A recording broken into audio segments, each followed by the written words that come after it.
Arkadaşlar merhaba. Bu videoda sizinle yeni almış olduğum Creality'nin K1 Max modeli 3 boyutlu yazıcıyla ki ülkemizde de yeni giriş yaptı. 7-8 aydır tahmin ediyorum ki ülkemizde satışı mevcut. Bu yazıcımla ilgili yaşamış olduğum bazı sıkıntıları ve bunları nasıl çözdüğümü anlatacağım. Şimdi yaşamış olduğum sorunu ve hikayeyi anlatmadan önce biraz video uzun olabilir. Bu yüzden aşağıda zaman çizelgesinde etiketlemeler yapacağım. Sorunun videosunu göstermiş olduğum kısmı izleyip en sonda da çözüm kısmına gidebilirsiniz. Ama hikayeyi dinlemek isteyen ya da bu yazıcıdan almak isteyen, yetkili bir satıcıdan almak isteyen kişiler mutlaka benim yaşamış olduğum bu hikayeyi satın almış olduğum yerden destek alamama serüvenimi mutlaka izlesinler ki doğru yerden satın almalarına bu şekilde yardımcı olabileyim. Sizler de sıkıntı yaşamayın. Yaşamış olduğum iki sıkıntı var ve bu ikinci sıkıntı birincisi yüzünden oluştu ve toplamda yazıcımı bir ay boyunca kullanamadım arkadaşlar.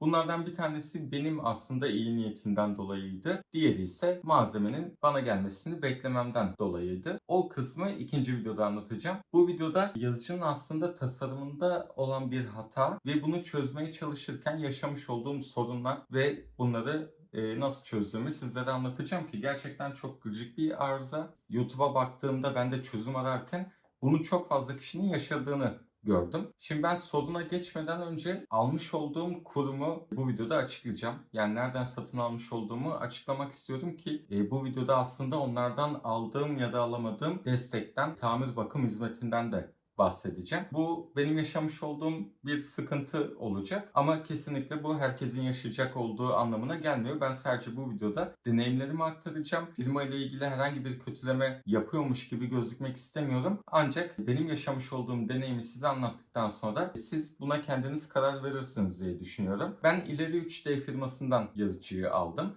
İstanbul'da ve Genix'in biliyorsunuz Genix Creality'nin Türkiye distribütörü. Türkiye'ye bu markanın yazıcılarını getiren yetkili olan bir firma ve bu Genix'in sitesine baktığımda yetkili satıcıları listelediğimde onların içinden hepsinin sitesine girerek hem eli yüzü düzgün bir siteyi seçmek istedim. Ayrıca zaten hepsi Genix tarafından kendi sitesinde Genix'in sitesinde yer alıyordu ama hem fiyat karşılaştırması hem de daha sonra bir sıkıntı yaşarsam nasıl bir geri dönüş, satış sonrası destek alabilirim bunu değerlendirmeye çalıştım. Ve ileri 3D firmasını seçtim. Burada tabii ki daha yeni bir yazıcı olduğu için sıkıntıları çıkıp firmaya dönüş yapıp falan bunların hiçbiri bilinmiyordu o zaman da. Ben tamamen fiyat odaklı gittim. Satın alma sürecinde ben daha satın almaya karar vermeden önce firmayı aradım. Stoğunuzda var mı? İşte K1 modelinde yaşanan bazı ekstrüder sorunları vardı. Bu K1 Max'te de var mı? Nasıl oluyor? Vesaire gibi bunları sordum. O kısımda gerçekten çok destek oldu firma sahibi. WhatsApp'tan da konuştuk. İşte almayı düşünüyorum. Satın aldıktan sonra ne zaman elime ulaşır gibi ya da bayiden almaya kalkarsam gelip alabiliyor muyum vesaire gibi şeyler de konuştuk. Orada iletişimimiz gerçekten çok hızlıydı. Ben mesaj atıyordum. En fazla 15-20 dakika sonra bana dönüş yapıyordu. Yazıcıyı aldım, kurulumunu yaptım. Gerçekten zaten o kısımları sizinle paylaştım. Bu süreçte herhangi bir yaşamış olduğum zorluk ya da sıkıntı bulunmamaktaydı. Yazıcıyı aldım ve yaklaşık bir ay kadar kullandım mı kullanmadım mı ne kadar kullandığımı bilmiyorum ama çok uzun bir süre değil. Zaten yayınlamış olduğum videoya bakarsanız ne kadar önce bu yazıcıyı almış olduğumu görebilirsiniz. Bir sorun yaşadım. Biliyorsunuz bu tamamen otomatik bir yazıcı. Siz baskıyı gönderiyorsunuz. Kablo seviyelemesini, işte çeşitli G sensörleri var. Akış sensörleri, lidar sensörü, yapay zeka kamerası var. Bunlar tamamı kombine bir şekilde çalışıyor. Ve herhangi bir şekilde limit switch yok. Tamamen köşe noktalara gittiğini, kendini sıfırlamasını, motorların az biraz zorlanmasından, çektiği akımın değişikliğinden anlıyor. Ve tamam ben limit noktasına geldim. Burası benim offset noktam, sıfır noktam diye kendisi buna anlıyor dediğim gibi. Şimdi bir yandan ben bunu anlatırken arka plandan görüntüleri girmeye çalışacağım. Tabi senkron olur mu bilmiyorum. Bir yandan dinleyip bir yandan görüntüleri izlersiniz. Yazıcı kendisini sıfırladığında sıfırlamayı sağ ön tarafta yapıyor. Diğer FDM tipindeki yazıcılar sol ön tarafta yapar. Bu sağ ön tarafta yapıyor ve sol arkaya gittiği zaman yazıcı o taraftaki tablo seviyelemesini yapmak için oraya gittiği zaman duvara çarpıyor ve bu noktadan sonra oradaki seviyelemesini yapıyor. Sağ arka tarafa gidiyor. Sağ arka tarafa giderken sol arkadaki konumlandırmayı hatalı yaptığı için duvara geldiğinde hala gitmem gereken noktaya gelemedim deyip daha da ileri gitmeye çalışıyor. Bunu yaptığı için duvara çarpıyor. Motorlar zorlanıyor. Belki kayışında diş atlaması oluyor olabilir. Aynısı sağ ön tarafa geri gelirken de yaşanıyor. Geliyor, ön kapağa ulaştığında hala gelmeye devam ediyor. Buraya tabii çarpıyor. Kapağa değmeden önce limit noktası var. Kameranın üstünden geçip vurduğu bir nokta var. Burada zaten ciddi bir gürültü yapıyor ama seviyelemeyi de hatalı yapıyor. Aynı zamanda durması gereken sağ köşeye, sağ arka köşeye ilk giderken durması gereken noktada durmadığı için, daha da ileri gittiği için Z eksenindeki tablo seviyelemesini yaparken nozzle boşta kalıyor. Bu yüzden nozzle ile tablo arasındaki boşluğu değil de videoda gördüğünüz gibi extruder'in kendi gövdesiyle tablo arasındaki boşluğun offsetini alıyor. Çünkü nozzle o sırada tablonun dışında kalıyor. Kendini sıfır noktasında sanarken, yani seviyeleme yapmam gereken nokta burası diye sanarken aslında çok daha tablonun dışında kalıyor. Bu da şuna sebep oluyor. Şimdi sağ taraftaki kalibrasyonu bir şekilde yaptı diyelim. Sol tarafa tekrar gitmek istediği zaman nozzle tablonun daha aşağısında, çünkü gövdeye göre kalibrasyon yaptı. Sol tarafa tekrar gitmek istediği zaman nozzle tablonun altında olduğu için tabloya nozzle vuruyor direkt olarak ve nozzle bir şekilde artık tablayı ya da kendisini esneterek tablonun üstüne çıkıyor. Ki bu 3, 4, 5 milimden bahsediyorum, videoda görüyorsunuz. Tablayı çize çize sol tarafa doğru geliyor. Bu sırada benim o zaman fark etmediğim nozzle biliyorsunuz pirinçten yapılıyor ve pirinç nozzle'ın ağzını eğip büküp tıkanmasına sebep oluyor arkadaşlar. Şimdi bunun çözümü aslında çok basitmiş. Ama bunu internette biraz araştırdım. Bu Creality K1'in WhatsApp grupları, Telegram grupları var.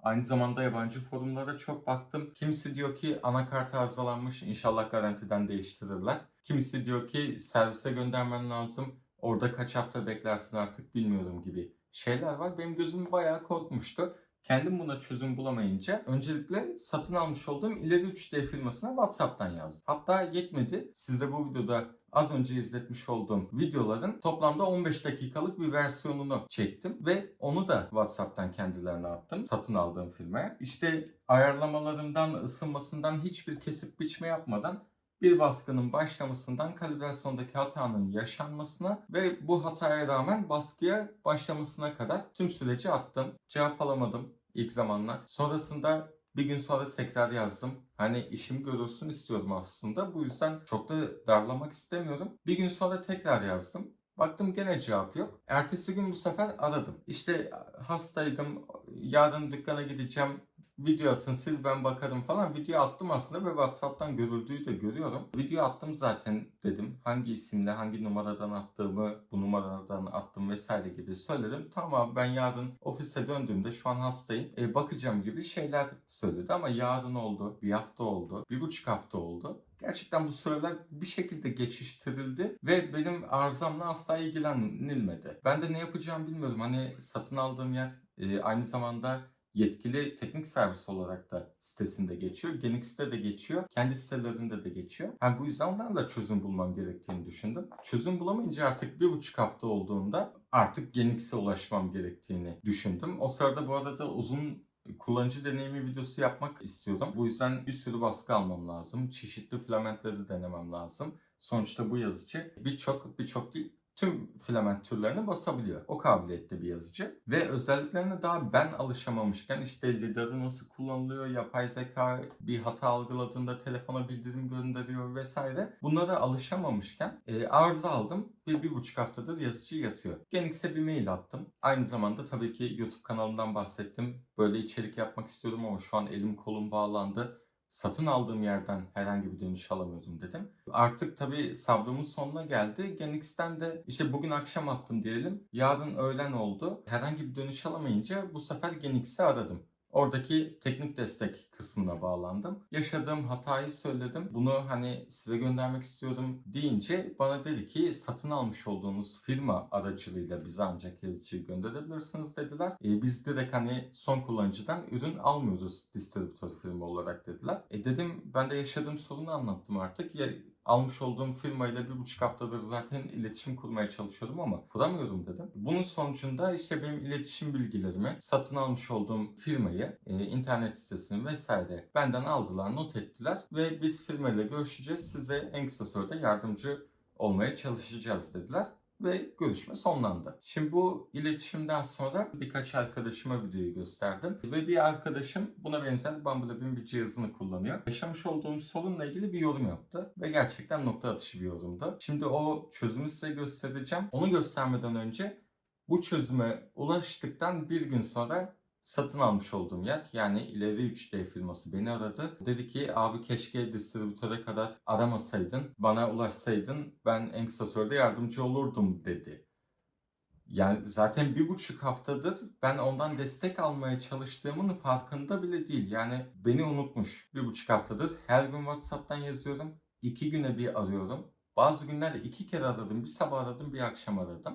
Her seferinde bir bahane. Ama distribütör ona ulaştığında ve bir kullanıcının yaşamış olduğu sıkıntıdan distribütörün haberi olduğunda firmayı belli ki uyarmış ve firma bundan endişe duymuş. Keşke onları aramasaydın, onları devreye sokmasaydın diye bana dönüş yaptı. Bazen çözüm bulmak için demek ki böyle şeyler yapmak gerekiyor. İnşallah ama ben bir örnek olmuş olurum. Yazıcı yeni. O firma açısından da, distribütör açısından da, satın almış olduğum firma açısından da bir örnek olsun. Bundan sonraki sıkıntı yaşayan arkadaşlar inşallah daha özveriyle çözüm bulmaya, onların sorunlarını gidermeye çalışırlar diyelim. Ve konuyu burada kapatalım. Şimdi çözüm nasıl bulduğuma geçelim. Çok basit arkadaşlar. Onun için yazıcının üst kapağını açıyorum ve videoyu oradan yakın bir açıdan size gösteriyor olacağım. Şimdi öncelikle sorun şundan kaynaklı. Buradaki bizim kablolarımızı taşıyan kıkırdak, aynı zamanda filamenti taşıyan teflon borunun bulunduğu bu parça aşağı sarkıyor. Extruder yana geldiği zaman burada sıkışıyor. Arkaya da gitmek istediği zaman bu noktada sıkışıp, biliyorsunuz bu hani akımın yükselmesiyle limite geldiğini anlıyor demiştim. Bu şuradaki boşluğa, şuna bir yere sıkışıp bu ileri gitmek isterken bu sıkıştığı için akımın yükselmesine sebep oluyor ve aslında bu tam şu yan duvara, bu noktaya gelmeden şu noktalarda akımı yükselttiği için burayı sıfır sanıyor ve burası aslında sıfır değil de sıfır, çünkü sağ ön taraf şurası. Burayı 300'e 300 milimetre sanıyor ve sağ arkaya gitmek istediği zaman 300'e 0 konumuna gitmesi gerekecek. Yani buradan bu şekilde sağa doğru 300 milim daha gitmesi gerekiyor ama burada aslında 3 santim daha sona gelmeden durduğu için burada 27. santim durması gerekirken sıfır noktasında 3 santim daha gitmek isteyip duvara çarpıyor. Böyle bir arıza alıyoruz. Şimdi bunun nasıl çözüldüğünü göstereyim. Çözüm şu arkadaşlar. Bu kablo kıkırdağını tutacağını artık neyse bir bu noktada sabitleyen, extruder'ın üstüne sabitleyen bir vidamız var. Bu gevşek mi diye hemen alyan anahtarımızla kontrol ediyoruz. Hatta biraz gevşetip şöyle yukarıya doğru kaldırıp iyice sıkıyoruz. Bir diğeri, ki benim yaşamış olduğum sorun buydu. Şuradaki bu kıkırdağın diğer ucunda 2 adet tutan, kasaya sabitleyen, şaseye sabitleyen 2 tane alyan anahtar var. Bu 2 alyan anahtarı da gevşetiyorsunuz. İkisini de çıkarmıyorsunuz ama. Ve daha sonrasında yukarıya bastırarak, hatta alyanın ucuyla da bunun en dış ucundan aşağı bastırarak, onun zaten biraz oynadığını hissedeceksiniz. O şekilde tutup tekrardan sıkıyorsunuz. Bunlar büyük ihtimalle fabrikadan biraz gevşek gelmiş oluyor. Ya da zamanla gevşiyor da olabilir. Ben belki bir zaman sonra bu arızayı tekrar yaşayacağım. Ama artık çözümü biliyorum ve siz de biliyorsunuz. Bunun vidalarını gevşetip dediğim gibi yukarı kasacak şekilde tekrar sıkıyorsunuz ve artık bu kıkırdak yine oynuyor ama artık böyle dipte bu mile sürtünerek gezmiyor. Buna bir çözüm olarak ben zaman bulamadım ama burada bir gergi yapacak şekilde bunu böyle artık kendine çekip şöyle bir lastik buradan dolaştırılabilir ya da yayımsı bir şey dolaştırılabilir. Bu sayede bunu gergin ve havada tutulacak bir şey de yapılabilir. Bu konuda bir çözümleriniz varsa videoyla bizleri tabii ki bilgilendirmeniz bizi mutlu eder. Hepimizin çözüm bulmasını sağlar ve aynı zamanda yorumlar kısmından da paylaşabilirsiniz. Video biraz uzun oldu ama yaşamış olduğum deneyimi anlatmak istedim. Biraz da sistemimi göstermek istedim. Demiş olduğum gibi bu herhangi bir firmayı kötülemek için yapılmış bir video değil. Sizlerin, yazıcıyı kullananların ve bu sıkıntı yüzünden baskı yapamayanların, ki ben 2 hafta boyunca baskı yapamadım, çözüm bulmasını istedim. Bu sırada da yeni yazıcı alacak olan arkadaşlar için bir deneyimimi aktarmak istedim. Sonraki videolarda görüşmek üzere, hoşça kalın.